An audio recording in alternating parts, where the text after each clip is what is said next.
అంత దూరం అవసరం?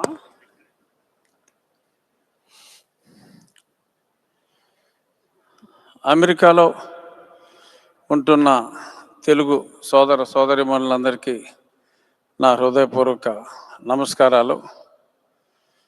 తానా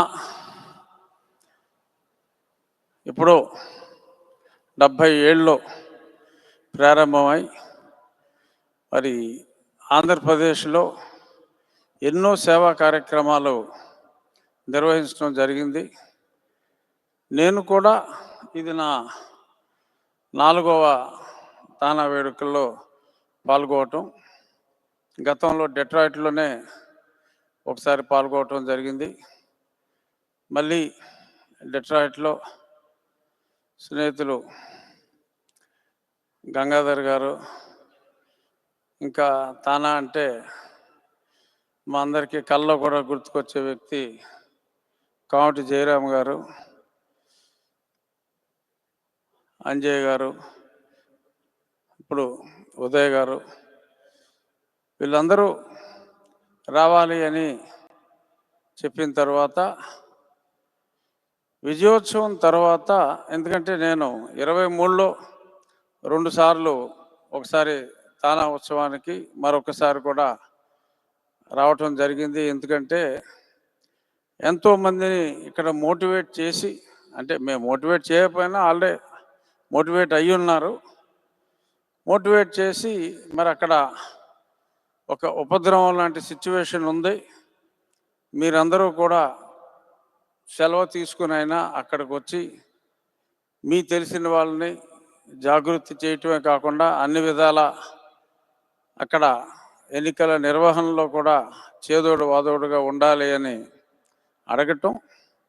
మరి వాళ్ళందరూ కూడా వచ్చి ఎనలేని కృషి చేసి ఆ విజయోత్సాహం జరిగిన తరువాత జరుపుకునే ఈ తానా వేడుకలో ఖచ్చితంగా పాల్గొనాలి అనే ఉద్దేశంతో నేను ఇక్కడికి వచ్చి మీ అందరితో కలిసి ఉండటం, ఈ ఉత్సవం ఎస్పెషల్లీ చాలా చాలా సంతోషంగా ఉంది.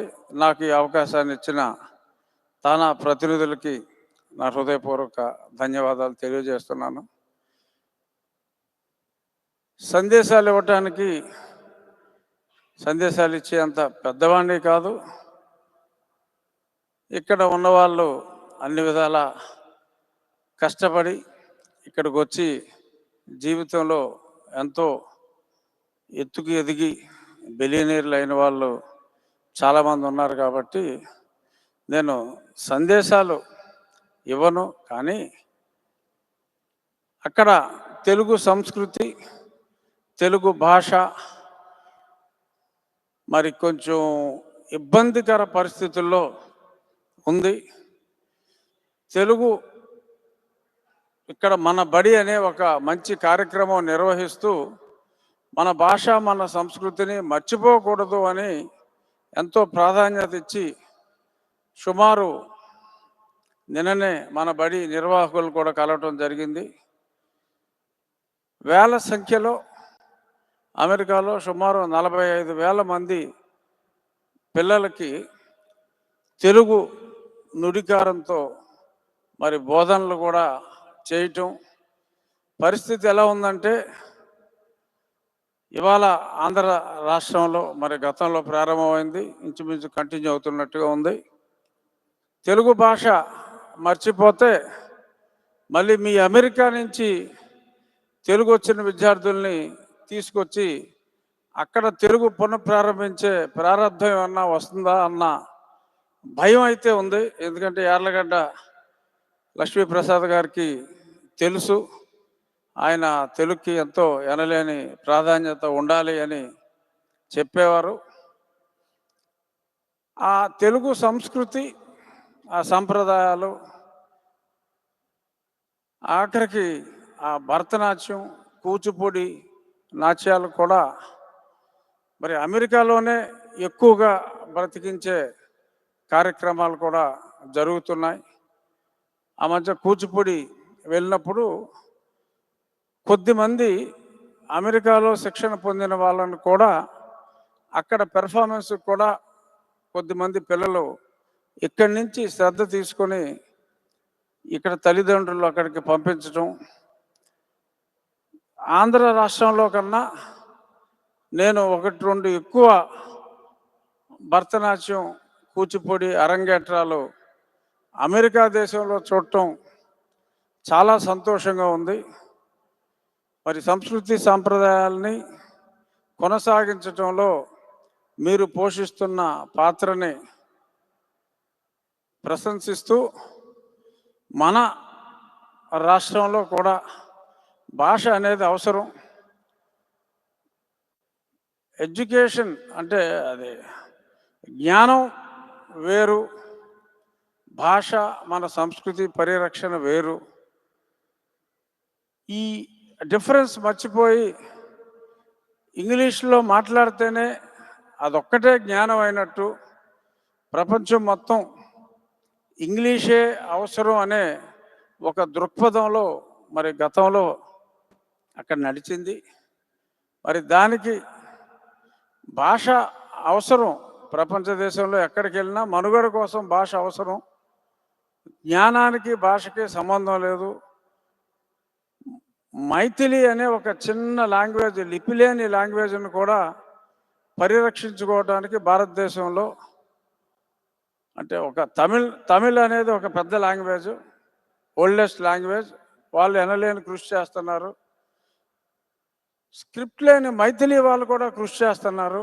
కానీ మన భాషకు పట్టిన దౌర్భాగ్యం ఏంటో అంతగా పట్టించుకోవట్లేదు.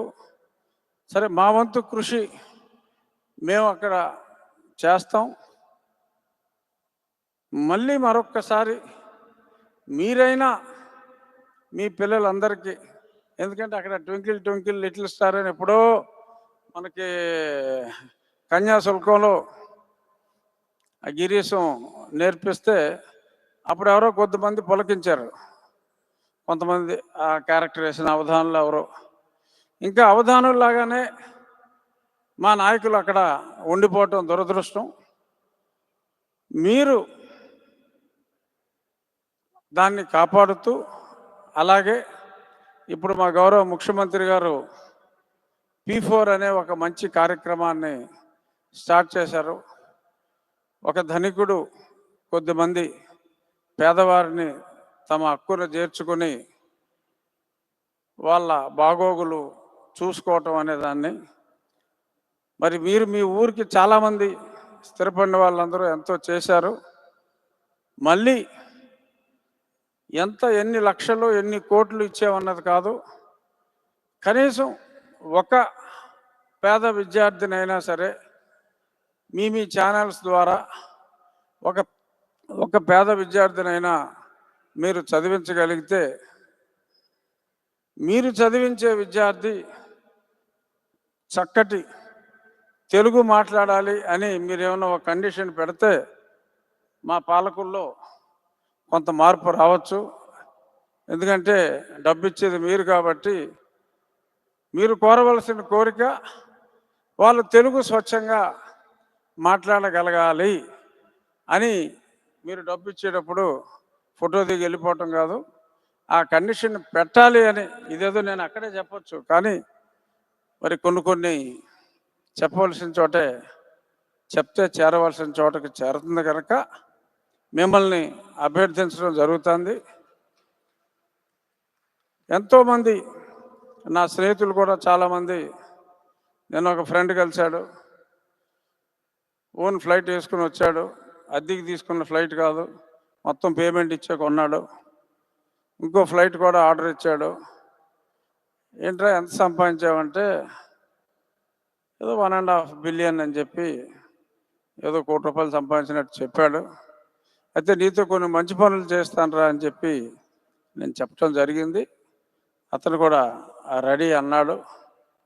అతనితో ఉన్న కాన్వర్జేషన్లో నేను చెప్పా, ఈ భాష గురించి చెప్పడం జరిగింది. అలాగే మరి అందరూ ఎంతో ఎత్తుకి ఇక్కడ ఎదిగి ఉన్నారు కాబట్టి మన రాష్ట్రంలో పురోగభివృద్ధికి మీ వంతు సహకారం అందించాలని, అలాగే మరెన్నో ఉన్నత శిఖరాలకి మీరందరూ చేరాలి అని, ఎంత ఎత్తు ఎదిగినా మాతృభూమిని, మాతృభాషని మా వెంకయ్యనాయుడు గారు తరచూ చెప్తూ ఉంటారు.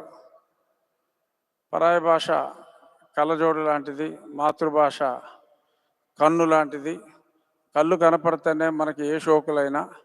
సో అంచేత తెలుగు రాని వాళ్ళు సిగ్గుపడండి. తెలుగు మాట్లాడితే మరి చాలా స్కూల్లో కోపడుతున్నట్టుగా కూడా తెలిసింది ఆంధ్ర రాష్ట్రంలో. ఆ విధానం మారాలి అని ఆల్రెడీ మారిన మిమ్మల్ని స్ఫూర్తిగా తీసుకుని మళ్ళీ సంస్కృతి వైభవాన్ని, తెలుగు భాషా సారస్వతాన్ని పునరుద్ధరింప చేయాలని మనస్ఫూర్తిగా కోరుకుంటూ, ఇలాంటి మంచి మంచి కార్యక్రమాలు తానా అండ్ తానా ఫౌండేషన్ మరెన్నో చేయాలని, వారికి వెంకటేశ్వరుని ఆశీర్వాదాలు ఎప్పుడూ ఉండాలని, ప్రజలందరూ మా మురళీమోహన్ గారి లాగా చాలా ఆనందంగా ఉండాలని, శత కాదు సహస్ర పూర్ణోదయాలు పైగా అందరూ కూడా చూడాలని మా మురళీమోహన్ గారి స్ఫూర్తితో మనస్ఫూర్తిగా కోరుకుంటూ, ఎందరో మహానుభావులు, అందరికీ నమస్కారం.